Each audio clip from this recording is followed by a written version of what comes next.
안녕하세요. 저는 나이 40을 넘긴 이혼남입니다. 세상 사람들 점점 이기적으로 변해가고 정의라곤 찾아볼 수도 없는 세상이 되었다고 많이 안타까워하시는 분들 많은데요. 분명 세상이 많이 변한 건 맞아요. 그런데도 그 안에서 또 기막힌 운명이 있고 놀랄 만큼 천사 같은 분들이 존재한다는 것도 명백한 사실이에요. 제 사연은 감사한 분에게 제 진심이 닿기를 바라는 마음으로 써보려고요.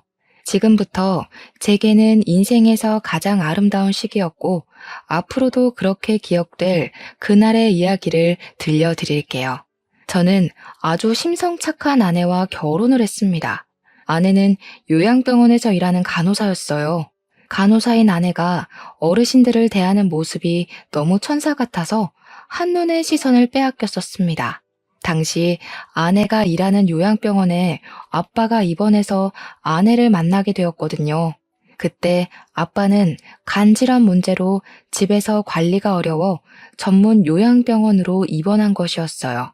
우리 아빠를 아내가 담당했는데 역시 전문가라 그런지 환자를 대하는 솜씨가 유려하고 센스 있더라고요.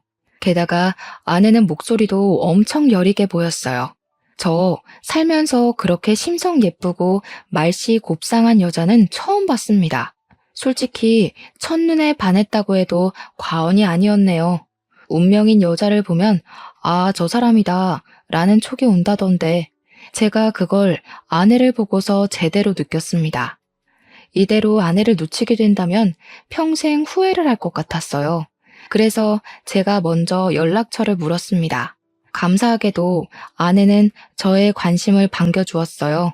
그 뒤로 저희는 연인이 되었는데 당연히 제가 더 많이 좋아했다 보니까 아내를 귀찮게 할 정도로 잘해줬어요. 이것도 해주고 싶고 저것도 해주고 싶은 마음이 제 일상까지 송두리째 흔들어 버릴 만큼이었죠. 근데 그게 행복했습니다. 저 때문에 아내가 웃는 모습을 보면 모든 세상이 제 위주로 돌아가는 기분을 느꼈거든요.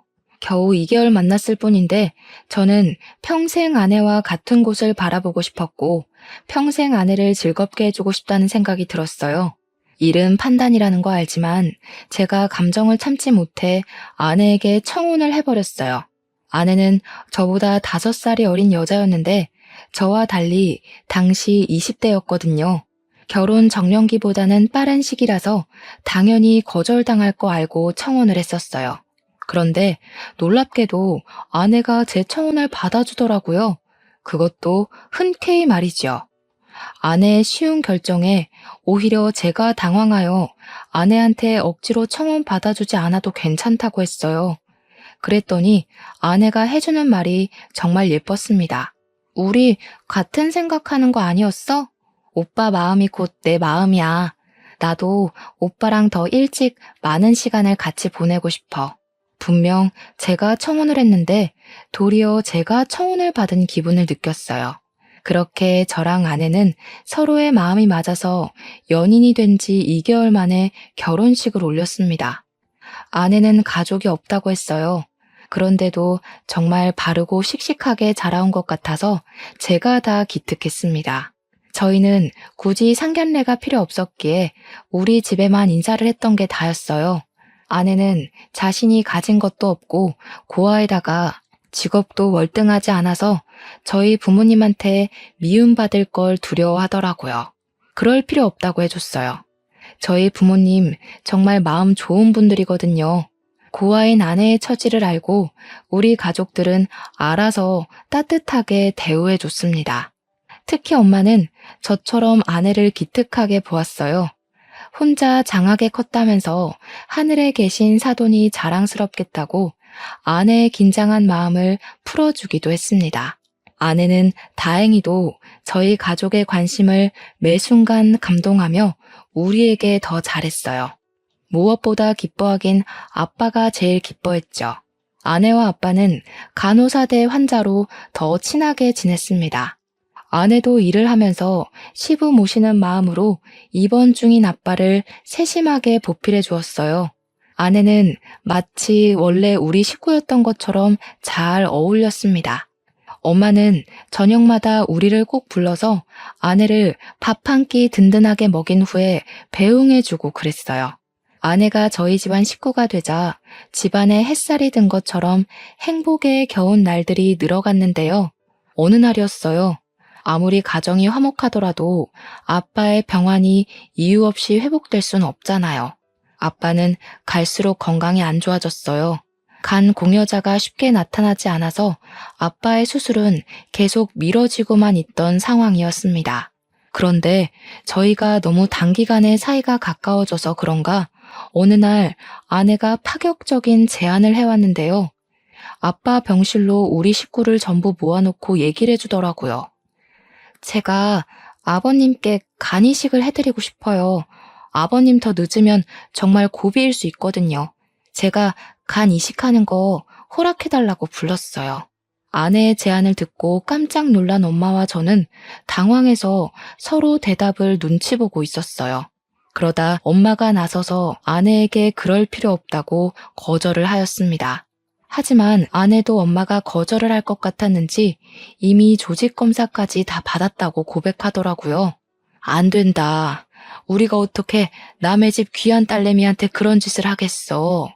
그건 내가 나중에 사돈 얼굴 볼 낯이 없을 것 같아. 다른 방법이 분명 있을 거다. 꼭 알맞은 공여자가 나타날 거야. 그 알맞은 공여자가 저예요. 저라고 생각해 주세요, 어머님. 아버님부터 살리고 봐야죠. 전 정말 괜찮습니다. 다른 건 생각하지 마시고 지금은 아버님 살리겠다는 생각만 해주세요. 아내는 아빠를 꼭 살리고 싶어 했습니다. 그건 우리 가족 다 마찬가지였어요. 그래서 저랑 엄마는 아내가 강력하게 주장하는 것에 끈질기게 반대를 못했습니다. 아내를 만나기 전까지 저희 집안이 지옥 같긴 했었거든요. 아빠를 위해서 저랑 엄마 둘 다 조직 검사를 했는데 불일치가 나오는 바람에 하루하루 공여자가 나타나기만을 기다리면서 괴로운 시간을 보내고 있었단 말이죠. 그런데 우리 집안 숨통을 트이게 해주겠다고 아내란 은인이 나타나 제안했어요. 심지어 아내는 우리에게 이식을 허락해달라고 부탁까지 하고 있었습니다. 고개를 숙이고 부탁을 해야 하는 입장은 저희 가족이었는데 말이에요. 저희 가족은 아내의 말이 고맙긴 했지만 미안한 마음은 어쩔 수 없이 크게 들었어요. 그러나 결국 아내 덕분에 마음이 놓인 것도 사실이었습니다. 끝내 저희는 아내가 저희에게 부탁했던 것처럼 마찬가지로 이식을 부탁하게 되었어요. 아빠는 아내의 손을 잡으면서 고맙다고 눈물을 흘렸습니다. 세상에 이리 마음이 고운 사람이 또 있을까? 아가, 내 평생 너한테 이 은혜 갚으면서 살 거야. 절대 너의 선한 마음을 잊지 않을 거다.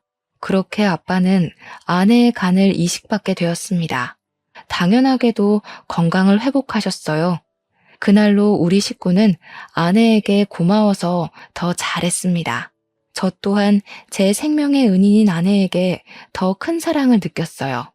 이렇게 큰일을 해준 아내한테 그저 고맙다고 인사만 하는 건 도리가 아닌 것 같았는데 그걸 아빠도 마찬가지로 생각을 했던 건지 아내에게 깜짝 선물을 해주었는데요. 아빠가 아내 명의로 오피스텔 하나 장만해 준 거 아니겠습니까? 저희 아빠가 저 어렸을 때부터 한결같이 짠돌이어서 재산을 갖고 있더라도 흥청망청 내놓는 사람이 아니었는데 아빠가 그런 큰 결단을 내렸다는 것에 저랑 엄마는 정말 놀랐어요. 그래도 아내에게 그렇게까지 해주는 게 마땅하다고 금방 인정을 했습니다. 아버님, 저 이러려고 이식해드린 거 아니에요. 이렇게 큰 선물은 너무 부담스러워요. 내 생명을 구해줬는데 이 정도는 아무것도 아니지. 언제든지 필요한 거 있으면 이 시애비한테 다 말하거라. 우리 새아가한테 나가는 돈이면 나 하나도 아깝지가 않아. 아빠가 능청스럽게 아내의 거절을 거절했어요.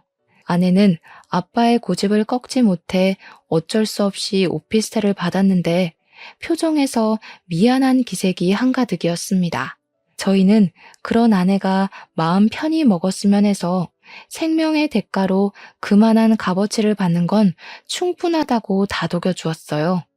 아빠도 건강을 회복했고 더는 흠나올 데 없는 우리 식구를 보면서 저는 왠지 앞으로 더 행복하게 잘 살 수 있을 줄 알았어요. 그런데 당황스럽게도 아빠 이식을 무사히 마친 후 사랑만 가득했던 저희 집안이 차츰 변하기 시작했습니다. 그 원흉이 다름 아닌 아내였어요. 아내 덕분에 집안에 행복이 깃들었다가 아내 때문에 그 행복이 우환으로 변해갔어요. 아빠한테 간 이식을 해준 아내는 건강 회복 때문에 일을 쉬더니 저한테 별다른 말도 없이 갑자기 일을 그만둬 버렸어요. 처음에는 몸이 많이 안 좋나 체력이 딸리나 생각하면서 이해를 하려 했습니다. 그런데 아내가 집에서 인스턴트를 폭풍으로 먹는 걸 보곤 이제 몸이 괜찮아 보이는데도 복직을 안 해서 좀 걱정되었어요. 돈을 안 벌어서 걱정이라는 게 아니라 어딘가 모르게 사람이 변한 것 같아서 걱정이 되었습니다. 좋게 말하면 그간 고아로 고군분투 살면서 한 번도 쉬지 않았던 몸을 이제야 왕창 쉬는구나 라고 볼 수 있겠는데 나쁘게 말하면 그냥 놀고 먹는 백수꼴로 보였어요. 하지만 무어라 터치하지 않고 이해해줬습니다. 아내가 그간 열심히 살았으니까 결혼하고 가족이란 울타리가 생겨서 안정감이 들어 쉬고 싶겠지 라고 합리화했어요. 근데 저도 사람인지라 한 번씩 아내의 행동에 화가 날 때도 있었는데요. 여보, 많이 바빠? 나 라면 좀 끓여주면 안 돼? 라면 하나 먹고 자면 기분 좋게 잘 수 있을 것 같은데. 나 바쁘잖아. 지금 출근 준비 중이야. 라면 정도는 당신이 해먹을 수 있으면서. 아, 해줘. 나 지금 네일 발라놔서 손을 못 움직여서 그래. 새벽 내내 영화 본다고 아무것도 못 먹었더니 배고프단 말이야. 아내는 밤낮까지 바뀌어서 제가 출근하는 아침까지 깨어 있었다가 제가 퇴근해서 오는 시간에는 잠을 자고 있었어요. 생활 패턴이 이렇게 달라져 버린 것도 제겐 하나의 스트레스였습니다. 그래도 저는 참았죠.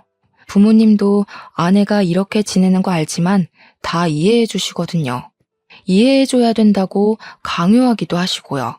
아내가 저렇게 부탁할 때면 저는 결국 미루고 미루다 끝내 아내에게 라면 하나 끓여주고 출근을 했습니다. 그리고 나중에 귀가하면 제 스트레스는 한층 더 쌓여요.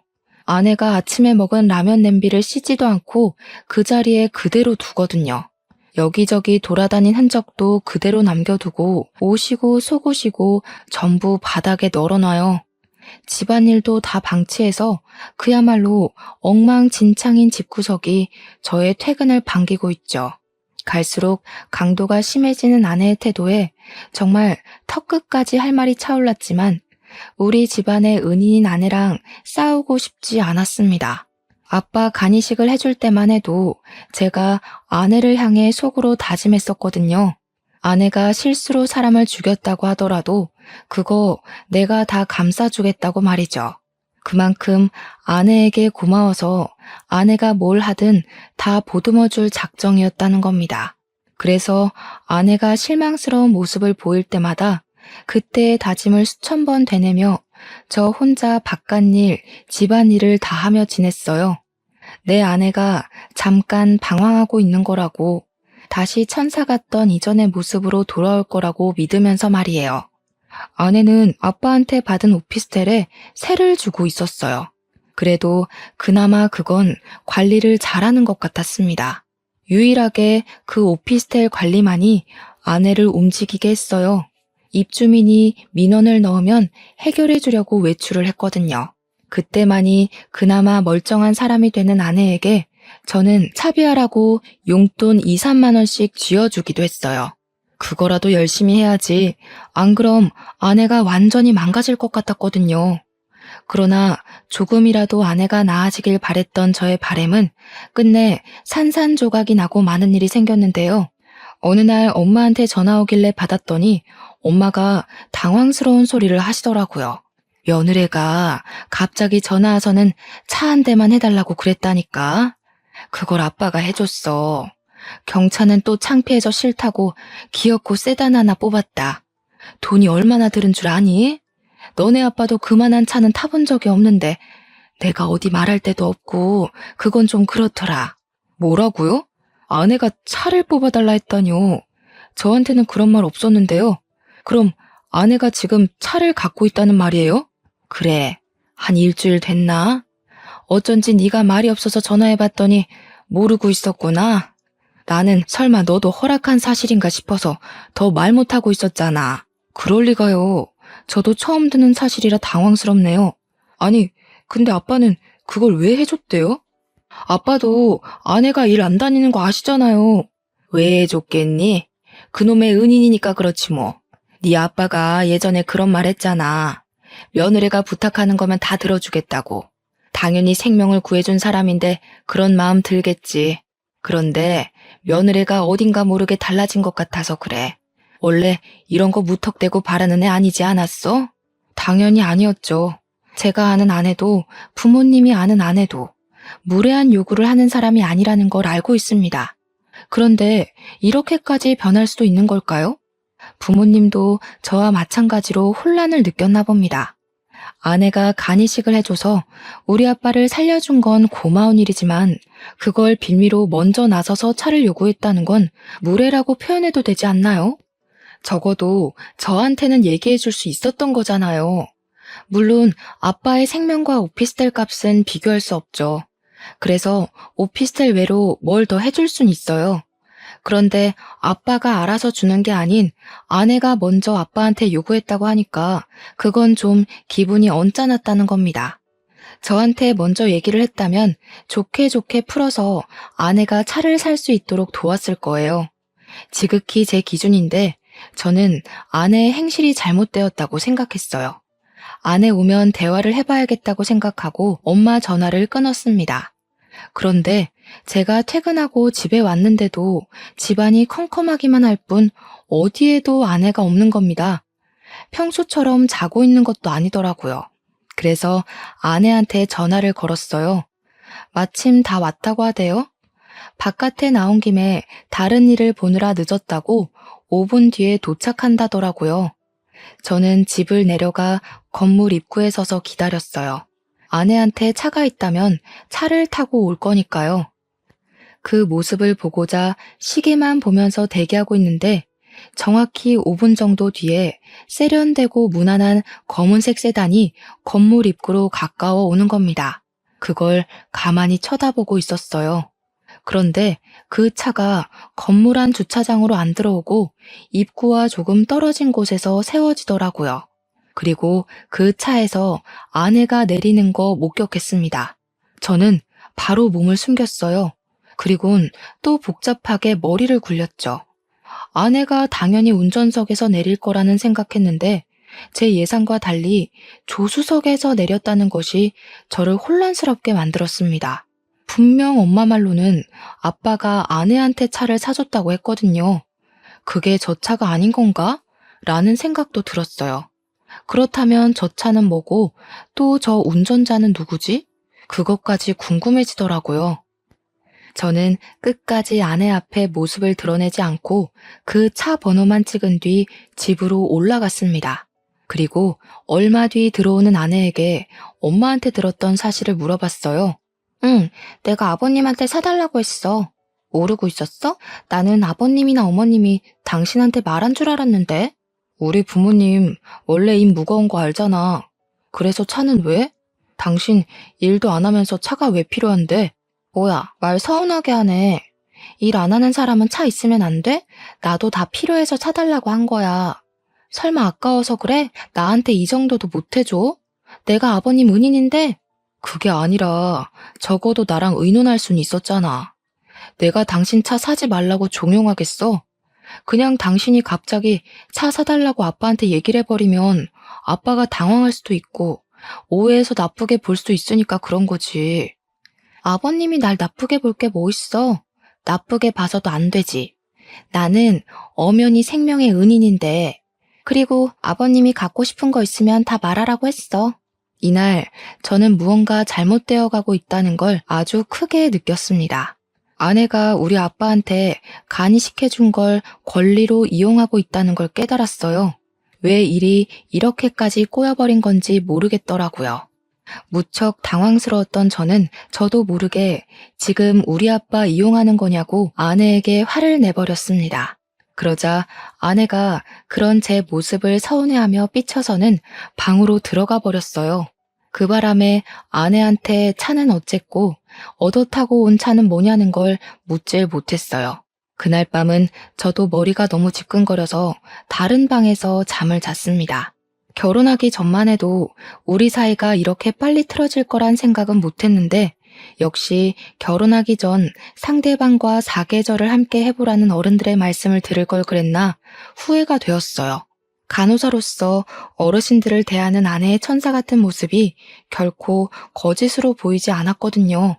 제가 사람을 제대로 알아보지 못해서 이렇게 되어버렸다는 건 누굴 탓할 수도 없는 노릇이라 더 괴로웠던 것 같네요. 그날 이후 저는 아내에 대한 신뢰를 완전히 잃어버렸어요. 그래서 며칠 뒤에 또 입주민 민원을 해결하러 간다는 아내의 뒤를 밟았습니다. 일부러 회사의 연차도 양해를 구하고 당일에 급하게 냈죠. 아프다고 거짓말해서 연차를 낸 거지만 제게는 아내를 미행하는 것이 실제 제 목숨이 달린 문제와도 같았기 때문에 어쩔 수 없었어요.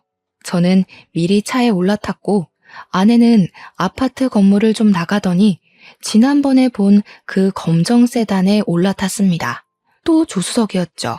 제가 지난날 사진으로 찍어놨던 차 번호랑 비교를 해봤더니 똑같은 차더라고요. 그 길로 저는 작정하고 그들 뒤를 밟기 시작했어요. 그렇게 그 세단이 도착한 곳은 당황스럽게도 제가 아는 곳이었습니다. 그건 바로 아빠가 아내에게 선물로 준 오피스텔이 있는 건물이었죠. 이미 그때부터 설마 싶은 의심이 들었어요. 그들이 주차하길래 내리지 않고 지켜만 봤는데 운전석에서 웬 남자가 내리더라고요. 의심으로 가득 차올랐던 제 마음은 그 남자를 보자마자 끝내 폭발해버렸어요. 아내가 그간 바람 피우면서 놀고 먹었다는 사실을 눈앞에서 확인해버린 셈이잖아요. 정말 살이 떨렸고 화가 나서 핸들 잡고 있던 손에도 힘이 잔뜩 들어갔습니다. 그동안 아내를 어떻게 이해해보고자 노력했던 제 자신이 초라하게 느껴진 순간이었어요. 피가 거꾸로 솟는 느낌이었던 저는 차에서 내려 끝까지 그들 뒤를 쫓았습니다. 결정적인 장면을 제 두 눈에 담고 아내가 빠져나갈 구멍이 없도록 몰아붙일 생각이었거든요. 저는 그들 뒤를 따르며 내내 동영상을 찍었어요. 그리고 엘리베이터 층수 멈추는 곳이 어딘가 지켜봤죠. 역시나 아빠가 준 오피스텔 호수라는 걸 알고서 아내와 이혼을 결심했습니다. 아내가 외간 남자랑 같이 차를 타고 주기적으로 만나고 오피스텔을 사이좋게 같이 올라갔다면 그 남자가 거기 살고 있을 수도 있는 거잖아요. 아내랑 같이 두 집 살림하고 있을 수도 있고요. 저는 마지막 결판을 내기 위해서 떨리는 가슴을 안고 뒤따라 엘리베이터 탔어요. 제가 알고 있는 그 호수 앞에 섰습니다. 모든 걸 끝낼 마음을 먹었더니 그간 짧았던 결혼 생활이 필름처럼 지나가서 속상했어요.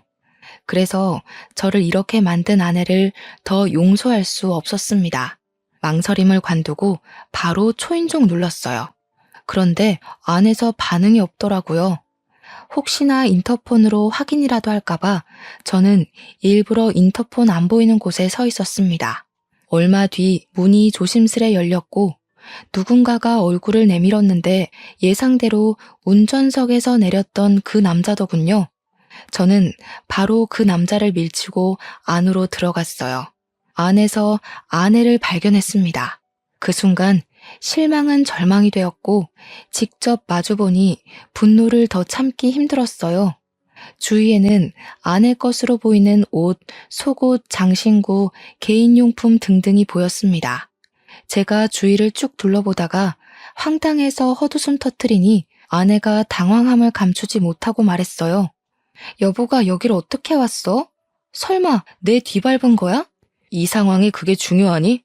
지금 이게 뭐 하는 짓이야? 여태 우리 아빠가 사준 집에서 딴 놈이랑 살림 차리고 있었던 거야?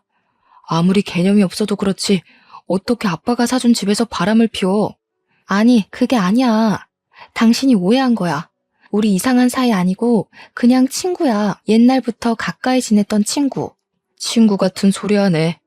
네가 무슨 변명을 대도 내 눈으로 직접 본 걸 설득시키진 못해. 이렇게 증거가 수두룩빽빽한데 어떤 멍청이가 그딴 해명에 속겠어?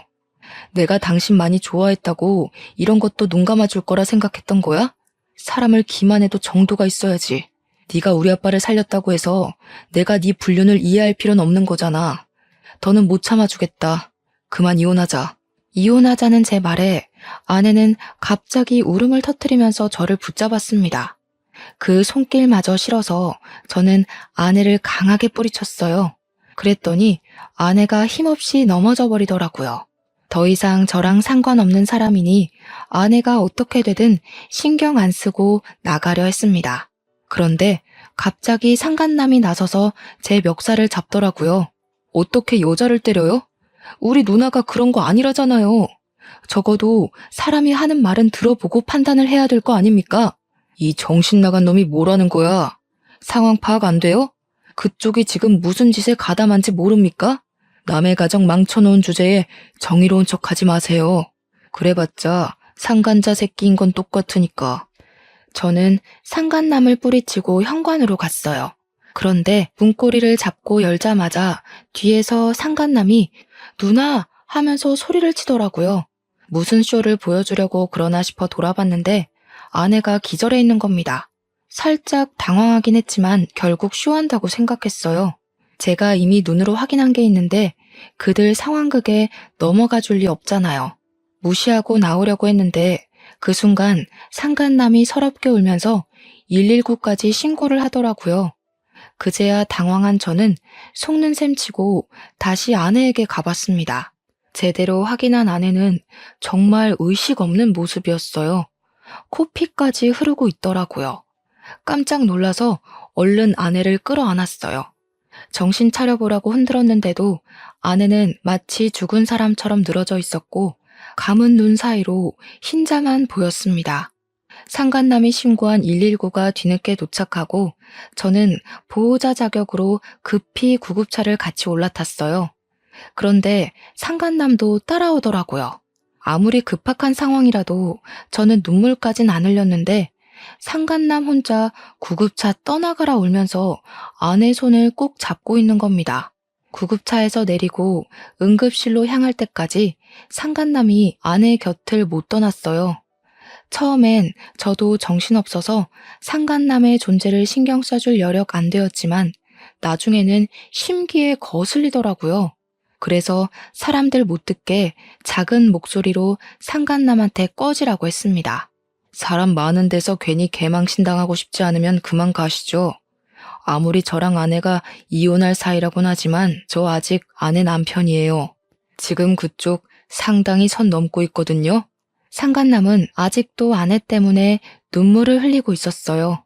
곧 울음이 범벅된 얼굴로 저를 째려보면서 제 멱살을 잡더군요. 기가 찼습니다. 지금 당장 멱살을 잡고 싶은 입장은 저인데 되레 저를 상간남 취급하듯 노려보는 상간남이 황당했어요. 그때였습니다. 간호사가 와서 아내 보호자를 찾았어요. 그래서 저는 상간남을 밀어내고 바로 손을 들려고 했죠. 그런데 그것마저 상간남이 먼저 손을 들면서 먼저 나서더라고요. 결국 인내심이 바닥으로 떨어진 저는 상간남에게 성질을 내려고 이봐요 하고 불렀습니다. 그런데 그 순간 상간남이 간호사한테 자기를 소개하는 말 때문에 당황해서 말문이 막혀버렸어요. 가족분이세요? 환자분이랑은 무슨 관계세요? 남동생이에요. 우리 누나 어떻게 됐어요? 지금 바로 수술 들어가는 거예요? 보호자는 어디서 기다리면 되죠? 상간남이 정신 못 차리고 간호사를 졸졸 따라갔습니다. 저는 그 자리에 멍청하게 서 있다가 뒤늦게 걸음을 뗐어요. 저 멀리 앞장서서 수술 동의서에 사인하는 상간남을 멀찍이 지켜봤어요. 남동생이라니 아내는 분명 저랑 결혼할 때 고아라고 했습니다.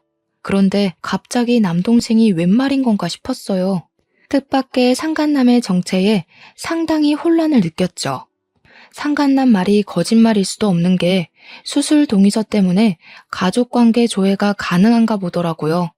심지어 아내랑 이 상간남이랑 그 병원을 자주 방문했는지 이력에 남아 있었다는 것에서 저는 상간남이 아내의 남동생이 맞다는 걸 더 의심할 수 없었어요.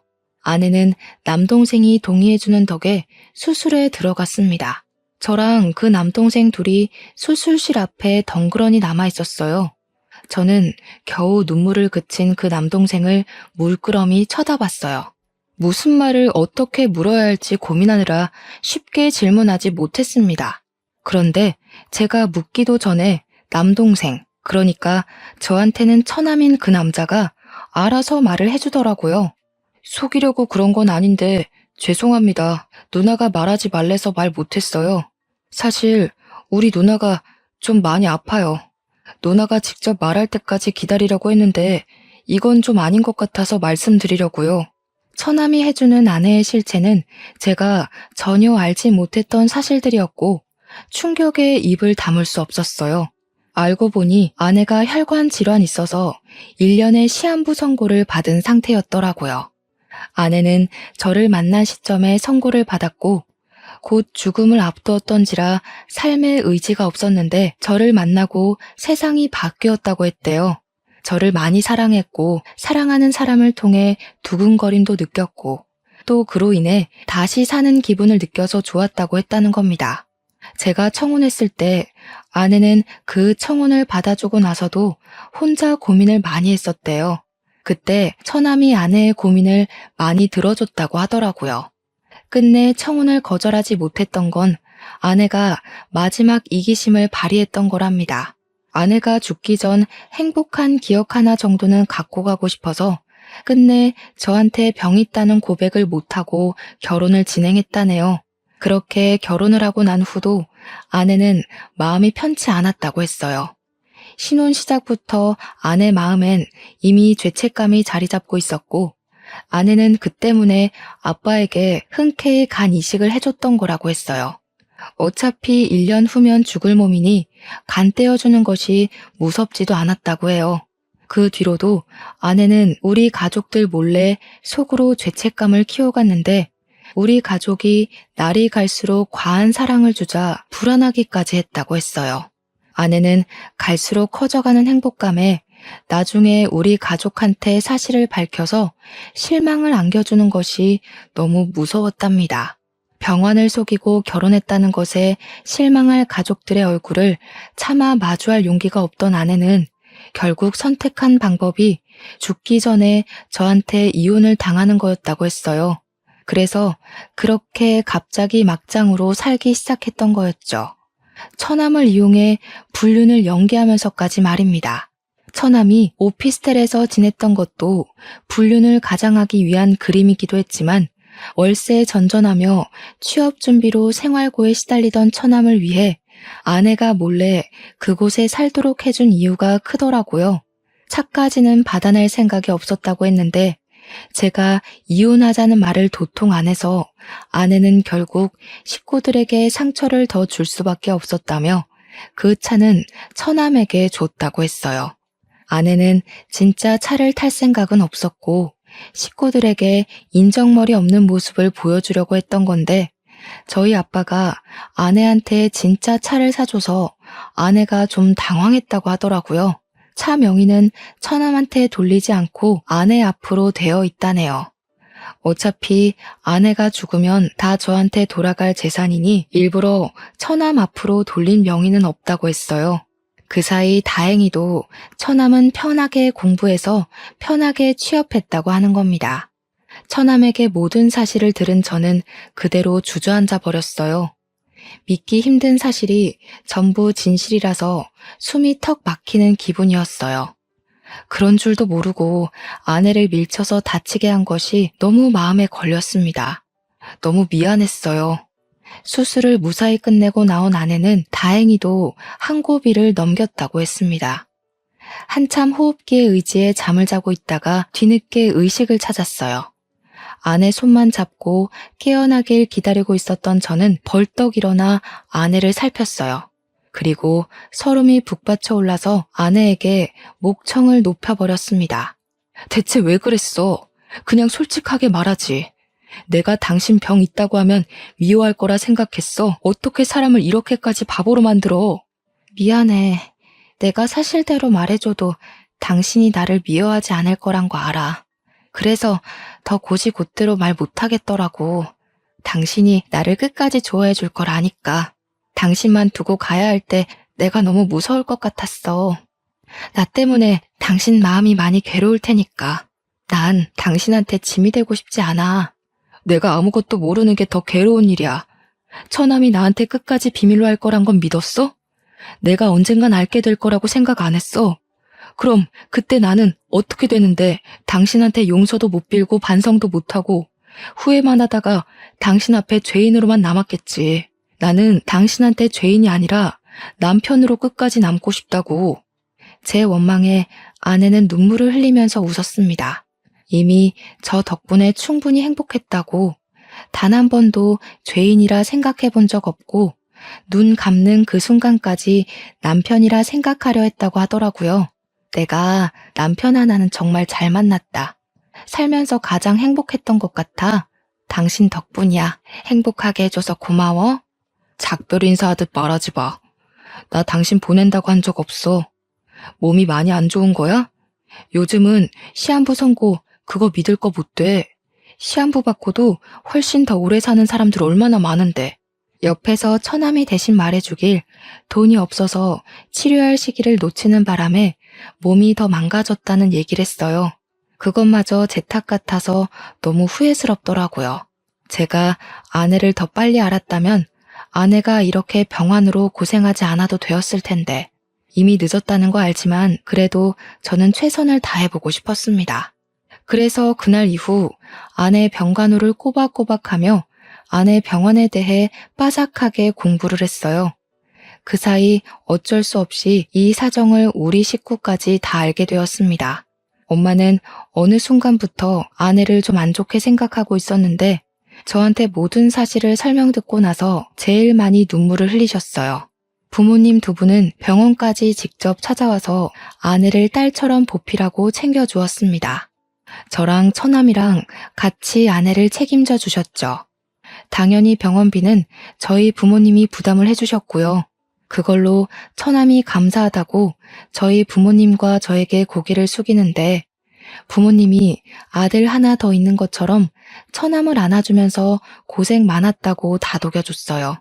그러자 처남이 아내가 쓰러졌을 때처럼 눈물을 뚝뚝 흘리더라고요. 아휴, 이 가여운 남매가 어디 또 있을까. 얼마나 고생이 많았어. 그래도 둘이 의지하면서 참 잘 컸다. 남동생이 든든하게 누나 지켜주고 있었으니 누나도 이만큼이나 잘 버텨온 거야. 앞으론 우리가 도와줄 테니까 마음 단단히 먹어요.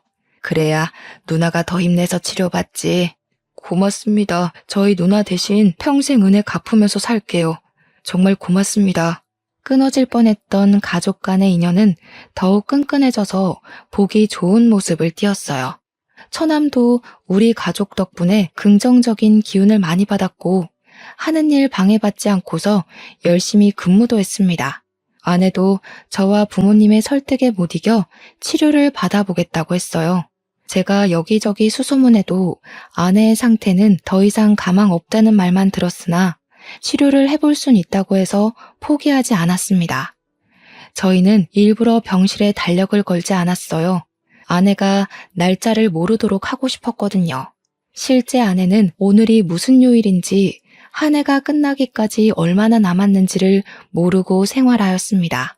외출이 가능해서 저랑 데이트도 종종 했고 처남을 데리고 가까운 곳으로 가족여행도 다녔어요. 아내는 갈수록 웃는 날이 늘어갔고 얼굴에 혈색이 도는 것이 꼭 건강을 되찾은 사람처럼 보였어요.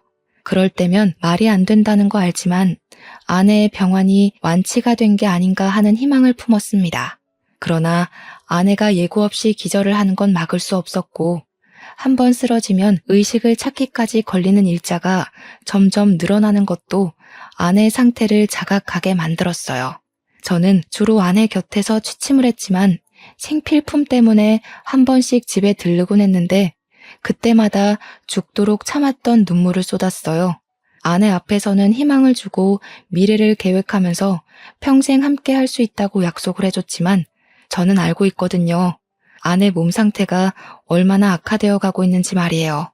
아내를 떠나보낼 준비가 도통 안 되는데 선고받은 시간은 점점 다가오고 날짜를 알고 있는 저희만 갈수록 표정 관리가 어려웠습니다. 어느 순간부터 아내도 제가 집에만 가면 울고 온다는 걸 아는 것 같더라고요. 그럴 때마다 말없이 저를 안아주면서 해주는 말이 있었는데요. 옛날엔 내가 당신 손잡고 우리 식구들 앞에서 눈을 감는 게 너무 무서웠는데 이제는 꿈을 꿨던 것처럼 기분 좋게 떠날 수 있을 것 같아. 고마워. 사랑해. 아내 앞에선 울고 싶지 않은데 저도 어쩔 수 없는 사람인지라 아내와 이별이 가까워오니 이성을 바로잡기가 힘들었어요. 언젠가부터 아내는 안 울었는데 제 눈물은 수돗물처럼 줄줄 흘렀습니다. 그런데 이런 저희를 하늘에서 안쓰럽게 여긴 건지 제 아내에게 작은 기적이 생겨났어요.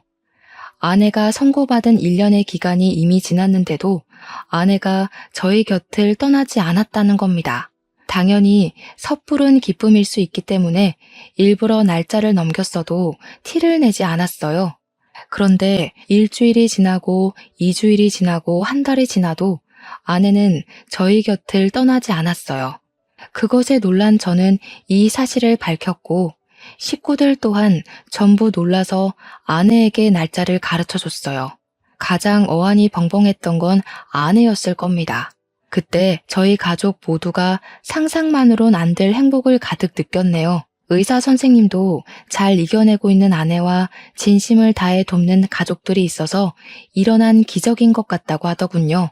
이렇게 쭉 행복할 일만 있었다면 좋았겠지만 한참 기운이 좋다가 어느 순간 갑자기 아내 건강이 확 꺾여버렸어요. 그때 저희 가족들은 또 한 번의 절망을 느꼈습니다. 어쩌면 시한부 기한을 넘기기 전보다 더 큰 절망을 느꼈는지도 몰라요.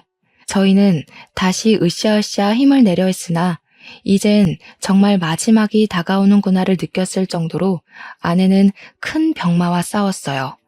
그렇게 아내는 1년 시한부 선고를 받고 1년을 더 산 뒤에 결국 눈을 감고 말았습니다. 아내는 자신에게 시간이 얼마 남지 않았다는 걸 느꼈는지 눈을 감기 10분 전쯤에 우리 식구들한테 기운내서 작별 인사를 했어요. 좋은 기억 만들어줘서 고맙습니다. 다들 저한테 은인이에요. 제 동생한테도 좋은 가족이 되어준 거 정말 감사해요. 꼭 잊지 않을게요. 가족들에게 끝인사를 한 아내는 제게 개인적으로 더 행복했으면 좋겠다는 말을 하고는 잠을 자듯 그렇게 눈을 뜨지 못했습니다. 우리 식구는 그 자리를 한동안 뜨지 못하고 정말 많이 오열했어요. 사람이 숨을 거두고 나면 인체 중 청력 기능이 가장 늦게 죽는다고 하더라고요. 저는 끝까지 아내 손을 잡고 울면서 사랑한다는 말을 많이 해줬네요. 그 뒤로 저는 공허한 시간을 보냈어요. 아내 앞으로 된 사망보험금이 전부 제게로 왔고 아내가 아빠한테 받았던 재산도 전부 저한테 상속되었습니다. 아내는 정말 저희 가족한테서 조금도 욕심낸 것이 없었고 가져간 거라곤 저희들과 함께한 추억밖에 없었죠. 첫인상부터 천사로 보였던 아내는 끝까지 천사가 맞았네요. 제게 곁에 잠깐 머물다간 하늘의 소유물이었다고 위안을 삼고 있습니다. 잠깐이었다고 하더라도 저는 아내를 절대 잊지 못할 겁니다. 아내에 대한 그리움이 너무 강해서 재혼 생각은 전혀 안 하고 있어요. 그리고 아내랑 헤어졌다고 해서 홀로 남은 처남과 남처럼 지내고 싶진 않았어요. 가족이 되어주고 싶어서 처남을 근근히 챙기고 있습니다. 저희 집에 2주에 한 번은 와서 같이 밥을 먹곤 해요. 원래 아내 것이었던 오피스텔이랑 차는 제가 처남 명의로 돌려주었어요. 아픈 아내를 보필하면서 홀로 마음고생 많았을 처남이 앞으로는 돈 때문에 소중한 걸 잃지 않고 잘 살았으면 싶었거든요. 심지어 아빠는 아내에게 갚을 평생 은혜를 처남에게 대신 갚아줄 생각인가 보더라고요. 아내한테 그랬던 것처럼 처남에게도 뭐 필요하면 언제든지 말하라면서 든든한 부모가 되어주셨어요. 저희가 여전히 끈끈하게 살고 있다는 걸 아내가 보고 좋아해줬으면 좋겠네요. 아마 아내의 심성이라면 분명 저희 가족의 행복을 더 빌면서 앞길이 순탄하도록 보좌해주지 않을까 싶어요. 언젠가 다시 만나게 될 아내를 생각하면서 이만큼 사연을 써보았습니다. 이 글을 아마 아내에 관한 저의 마지막 기록이 될 것 같네요. 들어주시는 청취자분들이 계셨기에 제게 이렇게 아내의 기억을 또 한 번 떠올려 봅니다. 너무 감사하고요. 부디 다들 건강하게 오래오래 행복하셨으면 좋겠어요. 고맙습니다.